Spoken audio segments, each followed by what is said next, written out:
Hello, hello, hello, Miss Devon here, and welcome back to my channel. Today, I will be showing you a couple of different ways that I like to make money in Breath of the Wild, so let's get it started. First of all, I want you to teleport here, the Rin Oya Shrine at the Tabantha Snowfield, because our first way of making money is going to be selling meat skewers, okay? So I like to come here because there is a lot of big game, right? Like this lovely moose guy right here. We're gonna have to shoot him a couple times because I have a pretty weak bow right now. There we go. But when he falls, he drops a raw gourmet meat and 2 raw prime meat. Those are awesome, okay? We're gonna be using those very shortly. So what I like to do is I come out here to the snowfield and I just do some hunting, right? You'll notice after I shoot an animal, I run to pick up the meat. Because if you aren't quick about it, the meat will freeze. And then you can't cook it in a skewer and it's not worth nearly as much money. It's not as bad right now in my game because it's not snowing. But when it is snowing, you have to be like on top of it. You have to be there immediately. And sometimes, it freezes and it's very frustrating, but it is what it is. All right, so that moose heard me. He's gone. Something you can do, I don't love to do this personally, but you can have your horse or your master cycle out, and then that will, you know, help you a little bit. There's a Korok in those leaves, if you were wondering. There we go. Come here, Moosey. There we go. It's always so sad. Like, I feel so bad killing these animals, and then I remember, it's okay, Miss Devon. They're just code, right? It's just code. It's all right. But still, they die very dramatically, which I think is unfair. Okay, so I go for the moose, the rhinos, the lions, tigers, and bears. Oh my. I'm going to show you how to hunt with a horse too, okay? So I go for typically the moose and the rhinos and the wolves. Those are the ones that give me the best yield on meat. Foxes give you some good ones too. I don't bother with little birds. If I'm in the Goron region, I'll get the ostriches because those are like the big birds. So I first come over here and try and patrol near this cliff because this is a safer place to patrol than behind the stable. Because if you go behind the stable, as you will see very soon, because we're going to need to head over there, there are some mounted bokoblins, and those things are mean. And they are vicious, and they are hard to kill, okay? So stay over here as much as you can, and then when the need arises, we'll go across this road and find some more animals over here. But what I will do a lot of times is run into rocks. If you've watched any of my videos on my channel, you'll know I'm very good at running into rocks with my horse, my poor horse. Alright, I'm gonna go for this rhino next. You'll notice that I just go right into bullet time, shoot the rhino, he drops, boom, look at that. Some more raw gourmet meat, some more raw prime meat. I mean, it's excellent, okay? So, what I like to do, oh, excuse you, that was rude. That was very rude, sir. I don't even have a weapon equipped. Yeah, get out of here, piece. Get out of here. Lizalfos. If that happens, if a Lizalfos decides to attack you, use a fire weapon, as you saw me just do. Because fire weapons will kill them in one shot. Oh no! My poor horse, look at what you've done! Oh, please don't be dead, please don't be dead. The horse goddess will be so mad at me. Please don't be dead. Okay, he's good, he's good. All right, here we go, Moose, your turn. Come with me. All right. Now, once you have some meat, let's take a look at our inventory. I have, what, 7 raw gourmet, 21 raw prime, and 2 raw meat. So I'm going to go for a little bit longer.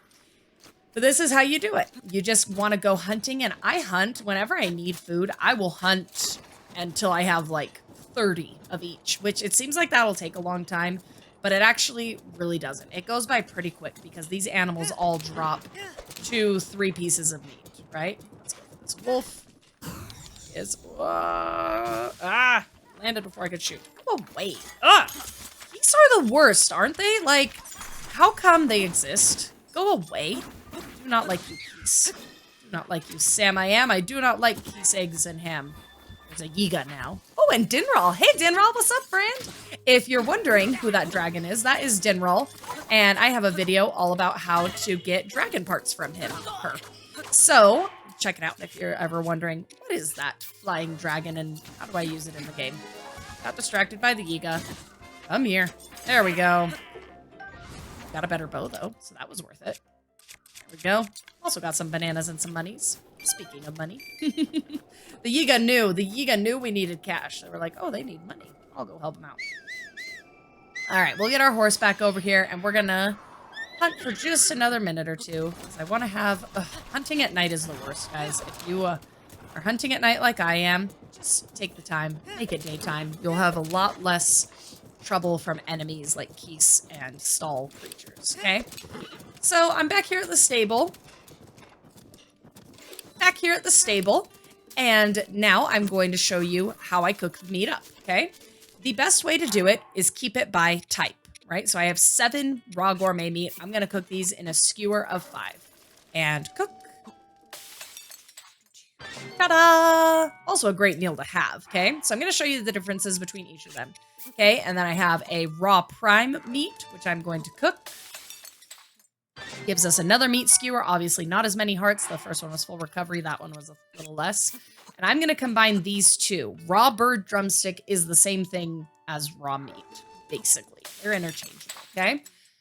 There we go. And that one is +5 to the hearts and everything. All right, then I just walk over here to Mr. Beetle. What's up, buddy? Could that be? Oh, I forgot I had a beetle in my inventory. That's funny. No, I'm not going to give you this. No. Really? But this is such a good deal, and that beetle really wants to be with me. He's a little bit sinister, by the way. He mentions that he'll have someone steal it from your inventory, so watch your back. All right, typical, look at what I've got. Head over to your cooked meals. Now I'm going to show you the difference between the 3, okay? Here is the lowest selling, 120 rupees. Not really anything to get excited about, but still money, right? You have 10 of those, you're going to have a lot of money, about 1,000 rupees. The next one up is 210 rupees. Okay, decent money, right? We've basically doubled there. Now the third one is 490. That is the golden one. And that is why I like to come here to this region specifically, because that's where we get the raw prime gourmet meat. All right, so we just did the ice hunting technique for getting money. Now I'm going to show you another technique that I like to use. First of all, we're just going to get rid of this guy so he doesn't bother us. Bye. And get rid of your little friend so he doesn't bother us. Oh, did I really just miss that? Oh, I hate it when I do that. Fine, we'll just zappy him until he dies. There we go. Oh, wasted ancient arrow. All right, so the second way, after you get rid of all of the gross enemies that are nearby, the second way that you can get a lot of money is through ore deposits. Now, there are a lot of ore deposits in Goron City, near Goron City and Elden region, but I thought I'd show you guys a fun little place that isn't so well known. So here I am. I'm on Como Shoreline and near Martha's Landing. Fighting an ugly setup of goblins over there a minute ago. And there's some hanging ores, right? I didn't change my arrow. There we go. So there are some hanging ores right here. And if you shoot them with a bomb arrow, they will drop all of their goodies, right? Which is pretty cool. It's pretty fun to see, like, oh, now there's all this magical stuff that just fell. So the reason this is not my preferred method is because I feel like it's harder, personally. I feel like it's harder to get to these places that have the ore that you want. You never know exactly what you're going to get. You don't know if you're going to get lots of opals or if you're going to get a lot of topaz or diamonds, right? There's not really any diamond ore deposits. There are a couple. But you never know what you're going to get, right? So you can't really... You could spend tons of time going after all of these ore deposits and just end up with a bunch of rock salt, which is entirely useless. You see, look, there's a rock salt and then there's an amber. So that's why I personally don't like to use the ore method, right? However, I will say it is a valuable method, right? As you get further in your game, there's nothing wrong with it. As you get further in your game, your enemies will start to drop ore. And so all of a sudden, that makes a lot more sense. The other reason I don't love ore deposits is because I feel like they are unreliable, like I said, but also you need gems and things to upgrade your armor.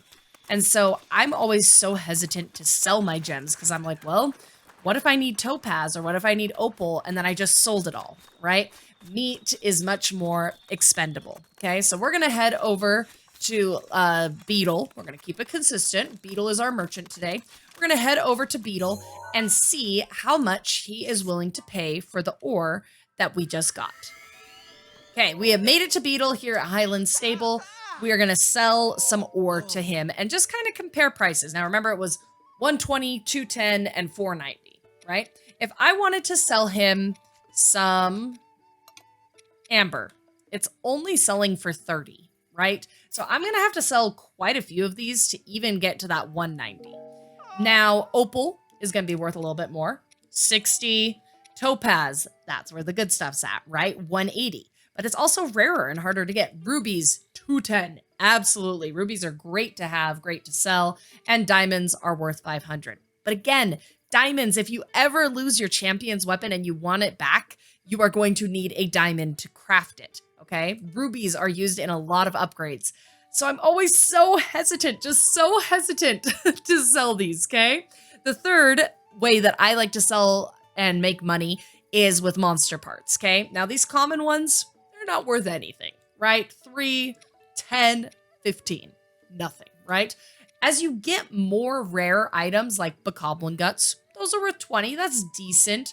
Moblin guts, 25, right? The ones that are really worth a lot are things like Lionel hoofs and Lionel guts. So if you are not super familiar with fighting Lionels, probably not the best one for you. And also, some of these monster parts are again used in upgrading your armor. So that is why I personally think that selling these meat skewers is the best way to go. You can sell other foods too, and I'll even show you like this one, this mighty fish skewer. It sells for 140. Not bad, right? Roasted bass only sells for 9. This is what I was talking about with the frozen meat. 28. Not nearly as much as 120. But if you are going to cook food to sell, I highly, highly, highly recommend just making meat skewers. Go out, hunt for a while, get tons of meat skewers, and before you know it, you are going to have so much money, you won't even know what to do with it. So I hope that this how-to video was helpful for you. If you want to see more videos, make sure that you subscribe, and I will see you next time. Goodbye, goodbye, goodbye.